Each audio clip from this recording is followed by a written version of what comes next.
startuojantis Citus Arti projektas ir jis yra naujamiesty. Tai tokioje labai dabar trendiniai, sakyčiau, teritorijoje. Šitam projektui užkodavom tokią kitą gal žinutę, ką ir koduoja netgi projekto pavadinimas. Tai jis toks yra dvilypis. Arti tai reiškia ir, kad arti visko, nes naujamiestis patogus susisiekimas, arti senamiesčio, arti Vingio parko, tai tu esi tokia arti gyvo miesto ritmo ir plus koduoja tą žodį art menas.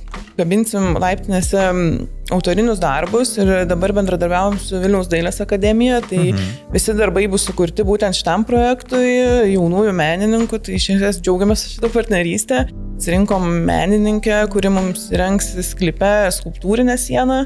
Kieme instaliacijos veidrodžių, ant stogo tokią šviesos instaliaciją planuojam, tai to meno bus tikrai įvairaus ir visokio tipo. Žiūrint pagal lokaciją, čia dar labai svarbus aspektas, kad tiem žmonėm, kas su automobiliu, čia yra aplinkelis prie pat. Lygiai taip pat gali važiuoti daugelį žinio Vilko gatvė į šiaurinę miesto dalį, gali išvažiuoti iš miesto ir taip toliau.